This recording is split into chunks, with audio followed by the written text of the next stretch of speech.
नमस्कार। कार्यक्रम के इस अंक में हम बात करते हैं मंदसौर नीमच जावरा संसदीय क्षेत्र के सांसद सुधीर जी गुप्ता से। दूसरा कार्यकाल उनका चल रहा है और हम उनसे चर्चा के दौरान जानना चाहेंगे कि उन्होंने अपनी संसदीय क्षेत्र को क्या क्या सौगातें दी हैं, भविष्य में इस क्षेत्र के विकास के लिए वे और क्या प्रयास कर रहे हैं, साथ ही जिस ढंग से उन्होंने अभी केंद्रीय नेतृत्व के सामने अपना परफॉर्मेंस गुजरात चुनाव में दिया है, इसके बारे में भी हम बात करेंगे। इस वक्त हम मौजूद हैं सांसद जी के निवास पर। सांसद जी, हमारे कार्यक्रम में आपका बहुत बहुत स्वागत। नमस्कार। शुरुआत में करना चाहूँगा कि मंदसौर के अंदर सबसे ज़्यादा जो मांग चल रही है वो शिवना नदी की दुर्दशा को लेकर चल रही है। हालांकि अभी हाल ही के अंदर यहाँ पे एक प्रोजेक्ट आया है, लगभग 29 करोड़ उसको प्राप्त भी हुआ है उसके शुद्धिकरण को लेकर। तो क्या ये योजना है और किस ढंग से इसको फिलअप होना चाहिए ताकि लोगों को लंबे समय तक इसका लाभ मिल सके? नहीं, सबसे पहली बात तो ये कि जो मेरे कार्यकाल के 9 साल हैं उनमें प्रदेश के मुख्यमंत्री शिवराज सिंह चौहान जी ने भी इस क्षेत्र में और नरेंद्र मोदी जी ने भी इस क्षेत्र में बड़ा काम किया। तो ये क्षेत्र अब बदला बदला सा है। चंबल को लेकर बातें बहुत होती थी, लेकिन चंबल का पानी अब खेतों की तरफ भी है और चंबल का पानी अब घरों की तरफ भी है। और शुद्धिकरण के अभियान, शिवना शुद्धिकरण को लेकर हम इसे पूर्ण सफलता तो नहीं कहेंगे, लेकिन हमने प्रथम चरण में सफलता हासिल की है कि भारत सरकार से जो हमें प्रोजेक्ट प्राप्त हुआ वो प्रारंभिक चरण में भगवान पशुपतिनाथ मंदिर के सामने जो गंदे नाले, पानी के शहर के नाले शिवना में मिल जाते थे, उन्हें कम से कम यहाँ से आगे ले जा पाने में हम अभी सफल होंगे। अभी इस पर बहुत काम करना बाकी है। तो जो 29 करोड़ रुपए इसके काम के लिए प्रारंभिक चरण में प्राप्त हुए हैं, तो आप क्या यकीन रखते हैं कि किस ढंग से इसकी शुरुआत हो ताकि ये 29 करोड़ का सदुपयोग इसके अंदर हो सके? हम देखते आ रहे हैं कि लंबे समय से राशि मिलती रही है मगर नदी का स्वरूप पोका वही है। नहीं, देखिए, इसमें बहुत स्पष्ट रेखांकित है। शहर के अंदर का जो मिलने वाला गंदा नाला है वो ओपन कैनाल के माध्यम से और शहर से दूर जाएगा और कुछ घाटों के माध्यम से इस क्षेत्र का विकास होगा। और इसीलिए वह जो दौर है हमारा विकास का दौर, मैं समझता हूँ कि शहर के लिए एक अच्छी उपलब्धि है।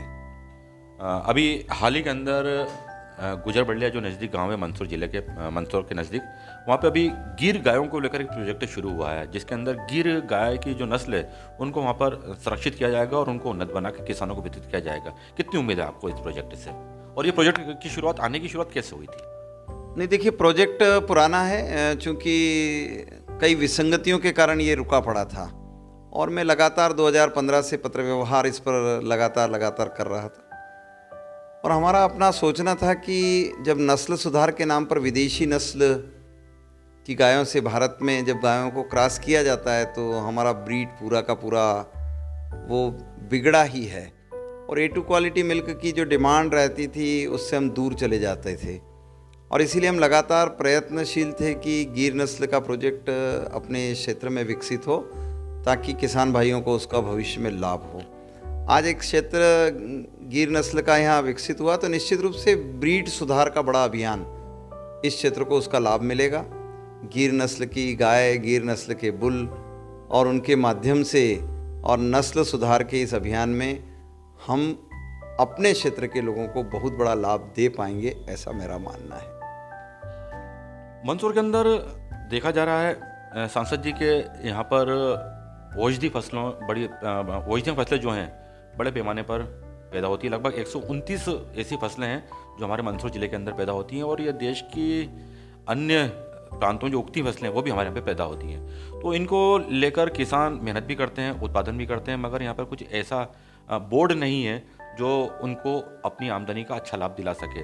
तो एक लंबे समय पहले एक पहल हुई थी स्पाइस बोर्ड को मंदसौर के अंदर स्थापित करने की, मगर वो मामला अभी तक अधर में ही है। क्या सोचते हैं कि कब तक आ जाना चाहिए उसको, और उसके लिए आप कितने प्रयास रहते हैं? नहीं, देखिए, सबसे पहली बात तो स्पाइस बोर्ड, मसाला बोर्ड अपनी गतिविधियों को चलाता है, लेकिन उसके सेंटर को विकसित करने की एक लंबी प्रक्रिया है।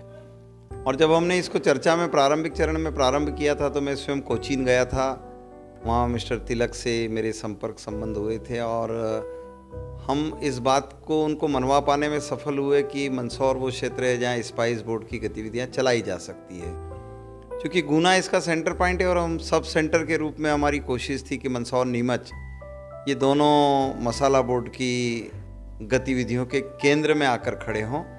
तो लगातार उसका पत्र व्यवहार चलता रहा है। उसके लिए भवन आवंटन की प्रक्रियाओं में भी कई बार बातचीत हुई है और मैं समझता हूँ कि उसको सफलता इसलिए भी मिलेगी क्योंकि हमारे यहाँ स्पाइस उत्पादन बहुत अच्छे लेवल पर है और इसीलिए एक गतिविधि ये और दूसरा एक निर्यात की गतिविधियों में भी हमारी अपनी रुचि रही है कि जो फसलों के उत्पादन होते हैं उनको व्यापारियों के माध्यम से भारत के बाहर भेजने की प्रक्रिया पर भी हम लगातार काम करें। इसलिए निर्यात संवर्धन की प्रक्रियाओं पर भी हमारा प्रयास रहता है कि इस क्षेत्र को उसकी सफलता मिले।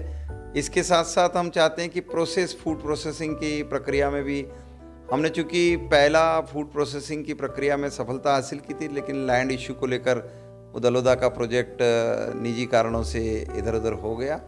तो ये भी आज एक बड़ी आवश्यकता है कि फूड प्रोसेसिंग से लेकर और स्पाइस बोर्ड की गतिविधि तक और निर्यात संवर्धन की प्रक्रियाओं तक हम इसमें प्रयास करते हैं तो एक न एक दिन इसमें सफलता बनती है। और इसीलिए मैं लगातार इसमें लगा रहा हूँ कि ऐसी चीज़ों पर जो कठिनाई से आती है मगर आ जाए हमारे क्षेत्र में, ऐसी हमारी कोशिश रहती है। अफीम उत्पादन किसानों के क्षेत्र में हम जब लगातार काम करते रहे तो स्पाइस में हमको बड़ी सफलता मिली कि हम अब अफीम के दाने उत्पादन करने की प्रक्रिया में भी देश में ही नहीं दुनिया में बड़े लेवल पर हम आगे बढ़ रहे हैं, हम प्रगति कर रहे हैं।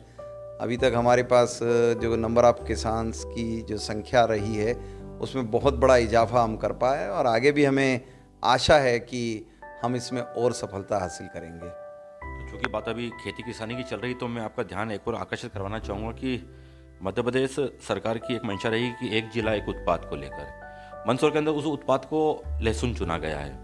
तो चूँकि आप सांसद हैं और ऊपरी तौर पर काफ़ी जानकारी रखते हैं आप, तो क्या लहसुन को आप के बारे में कुछ ऐसा कर सकते हैं कि राष्ट्रीय स्तर पर इसको पहचान मिले? अभी नहीं, देखिए लहसुन की पहचान तो है ही एक ये अंतर्राष्ट्रीय उत्पादनों की, यहाँ के जो उत्पादन हो रहे हैं उसका अंतर्राष्ट्रीय पहचान बनी रहती है और लहसुन में एक प्रतिस्पर्धी बाजार भी है। हमारे यहाँ संसदीय क्षेत्र में रियावन के किसान भाइयों ने उत्पादन की एक उच्च क्वालिटी का विकास किया है और ऐसे कई किसान भाई हैं जो हमारे यहाँ अच्छी किस्म की लहसुन का उत्पादन करते हैं। लेकिन प्रोसेस का जहाँ तक प्रश्न है, थोड़ा सा गुजरात मॉडल की तरफ बढ़ना पड़ेगा जहाँ सहकारिता के आधार पर या जहाँ पार्टनरशिप पैटर्न पर जो लोग उत्पादन करता होते हैं वही इस पर आगे बढ़ जाए। जैसे गुजरात में मूंगफली उत्पादन करने वाला किसान का बेटा अब पीनट बटर भी प्रोडक्ट करके और दुनिया के देशों में भेजते हैं। ऐसे ही गार्लिक को लेकर बहुत सारी पद्धतियों का विकास हुआ है। इसको सुखाया जा सकता है, इसको चिप्स के रूप में कलेक्ट किया जा सकता है, इसको पाउडर के रूप में प्रोसेस किया जा सकता है। इसमें औषधि गुण हैं, इसमें मसालों के प्रोडक्शंस के पैकिंग से लेकर कई चीज़ें हैं।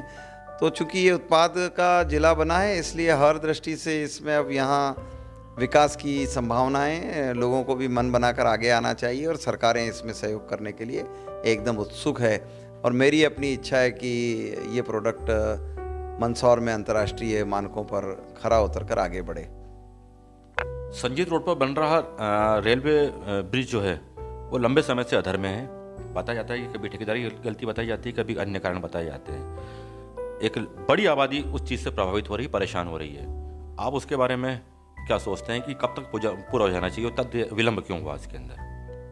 नहीं, देखिए जहाँ तक मैं सोचता हूँ संसदीय क्षेत्र में आज़ादी के बाद पहले ये 8-9 साल ऐसे बीते हैं जहाँ 60 से अधिक अंडर ब्रिज और ओवर ब्रिजों का विकास का क्रमबद्ध चरणबद्ध विकास का क्रम आगे बढ़ा है। अब चूंकि हमारे यहाँ जो बिडिंग की प्रक्रियाएं, ठेकेदारों की इन्वॉल्वमेंट की प्रोसेस है उसमें कुछ न कुछ चीज़ों की कमी पेशी रह जाती है, लेकिन हम लगातार प्रयत्नशील रहते हैं कि वो समय पर पूर्ण हो। और इसीलिए 24 तारीख को वेस्टर्न रेलवे का एक बैठक जीएम लेवल का हम कई सांसदों की उपस्थिति में रतलाम में बैठक रखा गया है और हमारे एजेंडे में ये जो ओवर ब्रिज है ये पूर्ण करने का प्रथम चरण पर हम प्रयास करेंगे। उस बैठक के एजेंडे में हमने उसको सम्मिलित किया है। यानी माना जाए कि अतिशीघ्र लोगों की समस्याओं का निराकरण इस मैटर पर हो जाएगा। बिल्कुल, मैं आशान्वित हूँ इसको लेकर। अभी हाल ही के अंदर इंदौर के अंदर एक समिट हुई। प्रदेश के अंदर उद्योग लगाने के लिए विदेशों में रह रहे भारतीयों को यहाँ पर आमंत्रण दिया गया, उनसे MOU की बात की जा रही है। जिले के अंदर भी आपको लगता होगा कि यहाँ पर भी इस प्रकार के उद्योग आना चाहिए जिससे युवाओं को रोजगार मिल सके, उनकी योग्यता सामने आ सके। तो इसके लिए आप कितने संकल्पित हैं और इसके लिए आप अपने स्तर पर क्या प्रयास कर रहे हैं कि मंदसौर में उद्योग आ सके? नहीं, देखिए, लोगों का मन का भाव तो है। अब प्रश्न रहते हैं ज़मीन की उपलब्धता और फंड के अरेंजमेंट। स्थानीय स्तर पर लोगों का उद्योगों के प्रति बढ़ता हुआ रुझान देखते हुए ये आगे बढ़ते हैं। SEZ की कल्पनाएं देश भर में कई क्षेत्रों में हैं।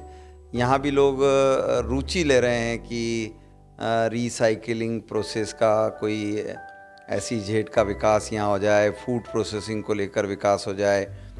तो इसलिए हम लोग इस बात को जानते हैं कि जो हमारे क्षेत्र से गए हुए प्रवासी हैं दुनिया में, अगर वो लौटकर इधर आना चाहते हैं तो हम उनके लिए एक अच्छी गुंजाइश देने के लिए प्रतिबद्ध हैं, कटिबद्ध हैं। और मध्य प्रदेश सरकार के साथ साझा प्रयास करते हुए भारत सरकार, मध्य प्रदेश सरकार, स्थानीय निकाय, स्थानीय प्रशासन, हम सब इस बात को, और इसीलिए हम एक बात जानते हैं कि लॉजिस्टिक का इधर प्रॉब्लम था, वो लगभग हम इस वर्ष पूर्ण कर लेंगे कि रोड साइड की कनेक्टिविटी दिल्ली मुंबई एक्सप्रेसवे पर अब हमारा संसदीय क्षेत्र कनेक्टिविटी पर खड़ा है। और रेलवे में पहली बार इतनी बड़ी सफलता हासिल हुई है कि चित्तौड़ से नीमच तक का हमारा ब्लॉक कंप्लीट हुआ है और नीमच से रतलाम तक का आने वाले 2 वर्षों में कंप्लीट हो जाए, ये हमारा प्रयास है। रेलवे स्टेशनों का नवीनीकरण का कार्य प्रारंभ हुआ है। वो जावरा, दलोदा, ऐसे कई स्टेशनों का पुनर्निर्माण होने की प्रक्रिया आगे बढ़ी है। और दोहरीकरण के बाद हमारी लॉजिस्टिक वाली जो प्रॉब्लम है वो बहुत हद तक कनेक्टिविटी जुड़ जाने के कारण बहुत हद तक पूरी हो पाएगी और फिर लोगों को एक नया मार्ग यहाँ औद्योगिक विकास की संभावनाओं को तलाशने का मिलेगा। लोगों को यात्रा के लिए देश के अन्य हिस्सों से जोड़ा जा सके, इसके लिए आप मंदसौर मुख्यालय पर क्या कुछ ऐसी ट्रेनों के संचालन का बारे में सोचते हैं कि ताकि लोगों को ज़्यादा भटकना नहीं पड़े और यहाँ से देश के अन्य हिस्सों में जाया जा सके?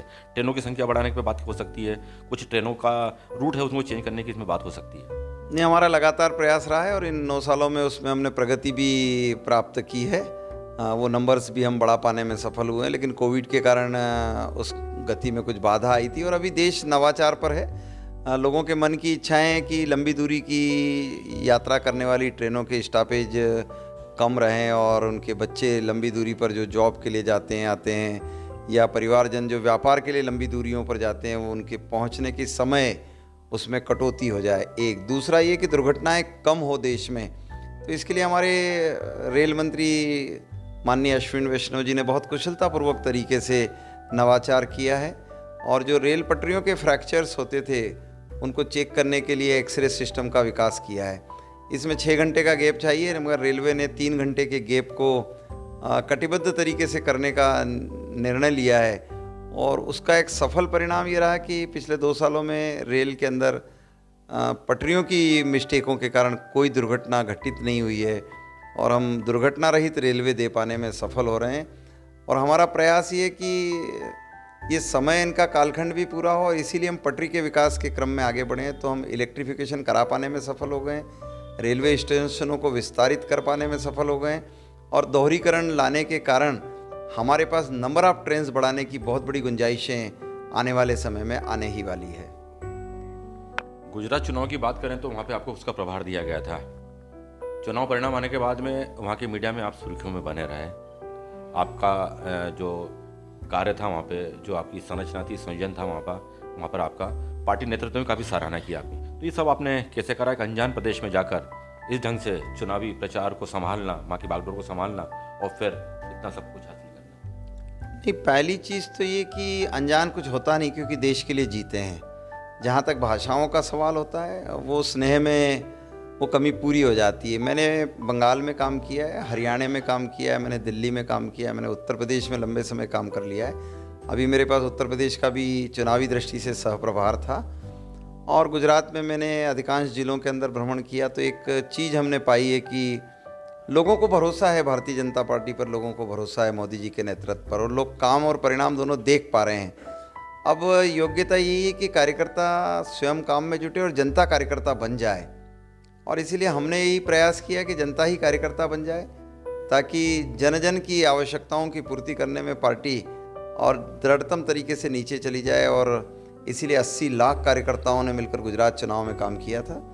वही एक सफलता का बड़ा आधार था कि 80 लाख लोग तो सिर्फ पार्टी की एक्टिविटी में जुटे थे और इसीलिए हम सफलता के नए प्रतिमान वहाँ खड़े कर पाए हैं। मोदी जी का जो जन जन से प्यार दुलार है, जो उनका काम करने का तरीका है, अमित शाह जी ने जो नेतृत्व को कुशलतापूर्वक तरीके से वहाँ अंजाम दिया है, उस सब के सुफल परिणाम हैं कि गुजरात एक मॉडल के रूप में दुनिया के सामने प्रस्तुत हुआ है।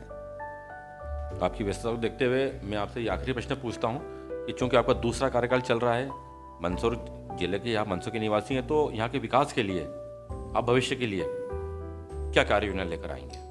देखिए, हमारा तो बहुत साफ सोचना है कि पर कैपिटा इनकम में हम वृद्धि करवा जाएं और पर कैपिटा इनकम की लड़ाई हम इसलिए लड़ लेते हैं कि हर एक आदमी को उसका एक समायोजित फ़ायदा मिले। चूँकि कृषि प्रधान क्षेत्र है, इसलिए कृषि की आवश्यकताओं की पूर्ति के लिए अगर हमने समयबद्ध रचनाओं को विस्तार दिया तो हम सफल होंगे। इसलिए बिजली पानी से लेकर सिंचाई की सुविधाओं तक हम क्रमशः आगे बढ़े हैं और उसके बाद हम प्रोसेस पर आगे बढ़ने का मन बनाते हैं कि किसान भाई अपने उत्पाद से ही बाय प्रोडक्ट बनाकर और वो अपनी आमदनी में इजाफा करें, अपने परिवार की आमदनी में इजाफा करें, ताकि पर कैपिटा इनकम बढ़ पाएगी और हम वैश्विक बाज़ारों पर हमारे अपने संसदीय क्षेत्र का नियंत्रण बढ़ा पाएंगे। बहुत बहुत धन्यवाद।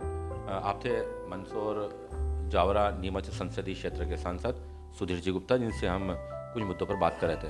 आपने हमें समय दिया, इसलिए बहुत बहुत धन्यवाद आपको। आभार। धन्यवाद, बहुत बहुत धन्यवाद।